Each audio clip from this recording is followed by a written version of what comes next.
for a limited time, $1 gets you full access to all the automotive industry news and content CBTnews.com has to offer. CBT News. Subscribe today.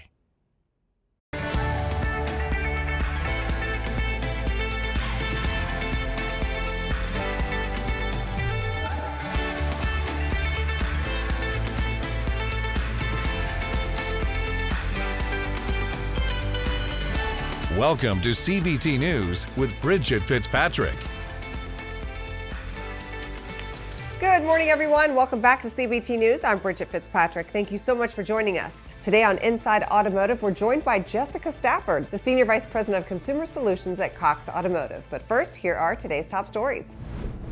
According to the latest report from Counterpoint's USA passenger EV model sales tracker, EV sales increased 79% year over year in Q1. The U.S. outtook Germany to become the second largest EV market in the world, behind China, thanks to this robust growth, which is largely attributed to tax credits under the Inflation Reduction Act. Tesla represented 62.7% of U.S. EV sales. GM followed at 7.6%, and Volkswagen represented 6.3% of the market, thanks to its ID.4 plug-in hybrid. In a recent interview with CNN, Ford Chairman Bill Ford acknowledged that the U.S. is not fully prepared to compete with China in the production of electric vehicles. However, he emphasized that Ford is taking a proactive and determined approach to prepare for the future. As part of their commitment, Ford announced a significant investment of $3.5 billion in a Michigan EV battery plant. This decision has sparked political controversy due to Ford's partnership with Chinese company CATL. In more EV news, Tesla is offering discounts on its new inventory of Model S and Model X vehicles for consumers who take delivery by the end of the second quarter. In addition to the reduced prices announced earlier this year, Tesla is now providing an extra discount of up to $8,000 on certain vehicles. Customers also receive the added benefit of 3 years of free supercharging. Now, by incentivizing sales and reducing vehicle inventory, Tesla aims to achieve stronger financial results as the quarter comes to a close. The Office of Defects Investigation at the NHTSA has opened a preliminary investigation after several U.S. Hyundai owners of the popular Ioniq 5 electric SUV complained of completely or partially losing propulsive power. A spokesperson for the company, Ira Gabriel, said Hyundai is fully cooperating with the investigation and launched a service campaign in July to update affected vehicles, software, and if necessary, replace the component involved. Don't go anywhere. Coming up next is Jessica Stafford, the Senior Vice President of Consumer Solutions at Cox Automotive. We'll be right back. Delivering the news dealers count on for 10 years. Subscribe today and join thousands of other automotive professionals. CBT News, 10 years strong.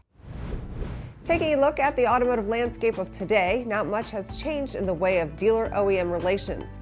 On today's Inside Automotive, we're pleased to welcome back Jessica Stafford, the Senior Vice President of Consumer Solutions at Cox Automotive, who recently spoke on an Automotive Press Association panel about the vital relationship between dealers and OEMs. Take a look.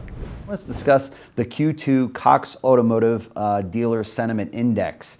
What were some of the key takeaways? Yeah, the Cox Auto Dealer Sentiment study that we do is a super important quarterly study that comes out. It's really meant to be a measure of how dealers are viewing the business, of course, dealer sentiment. And it was interesting this quarter because just a year ago, of course, we're all pretty familiar. The number one issue in our industry was inventory. Yeah. It was this idea of shortage. Right. How am I getting inventory? Do I have the right inventory? What do I do with that inventory?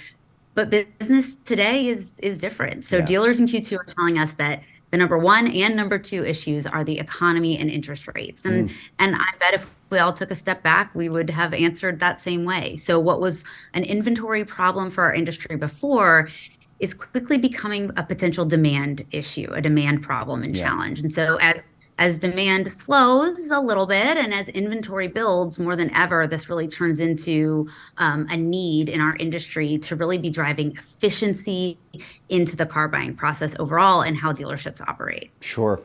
Some of the dealers that I've spoken to recently have said that the subvented the programs, the interest rate subvented programs by the OEMs have helped in the sense that dealers, I should say consumers are watching their TVs or they're online going, oh, I didn't know you could get 2.9% or 4.9%, for 72 months or 60 months or what have you on this particular car. So they've said that that's really helped in a big way to kind of bring down that anxiety. Have you found that to be the case as well? It has. It has. Consumers are out there, they're absorbing media, to your point. They're seeing Sure. Advertising commercials and content out there, digital ways that they can research what's available. And the more that those programs come out, the more that they're able to kind of go back to the core of shopping and understanding what their options are out there for financing. And that'll really help. When we talk about a demand challenge these days, it's not for lack of desire. You've got consumers out there shopping and wanting to find good options. It's just that we need to make sure that we're operating in a way that runs the dealerships efficiently, but to your point too, gives them options on how they could acquire a vehicle. All right, be sure to watch this interview in its entirety right here at cbtnews.com. That wraps up our show for today, but we invite you to join us back here again tomorrow morning for all the latest news and trends impacting the retail automotive industry. And be sure to follow us on TikTok, LinkedIn, Facebook, and Twitter. I'm Bridget Fitzpatrick. Thanks for watching, and have a great day. CBT News, your #1 resource for auto industry news and content.